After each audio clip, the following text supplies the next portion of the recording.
There are two ways to think about money. One is probably the correct way.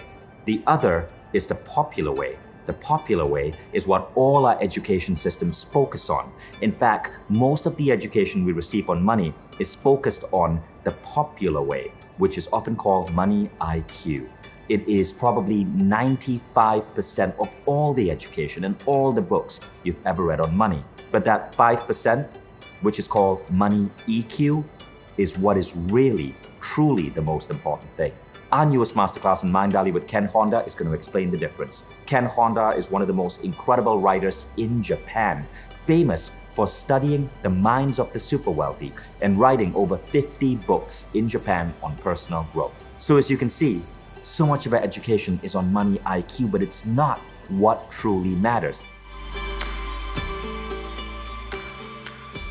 And what I found out is that people want to learn about money IQ, which is about financial intelligence. It's about investing, how to buy stocks, and how to trade, and all the other things. But what I found out is that money EQ is more important than money IQ.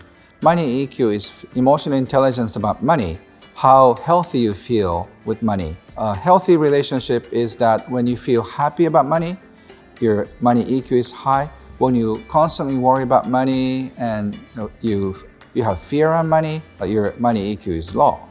And the highest money IQ people with all the MBAs and all the doctor degree, they are good at investing and they're super good with business. But these high money IQ people often lose everything because of low money EQ.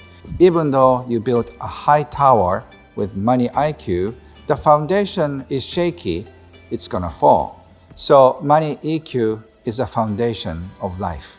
For example, if you get a $500 raise, which is great, but can you keep the money? Probably you will celebrate your raise and spend it all. And then if you get a $2,000 raise, which is great, probably you're gonna move to a better and bigger house, and then you're gonna probably buy a bigger car and more expenses go up. So even though you get a raise, you make more money, your expenses also are trying to match your income, so you have no money at the end of the month anyway. I have known many CEOs who are making a few $100,000 a year, but still they cannot keep any money left because their lifestyle consumes all the money.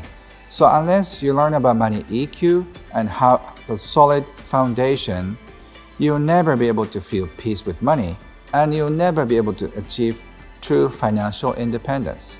If you find this idea interesting, what you want to do is develop your money EQ. And when you develop your money EQ, that's when you start to feel truly rich. And that is when the universe starts to shift to bring you the wealth and abundance that you desire.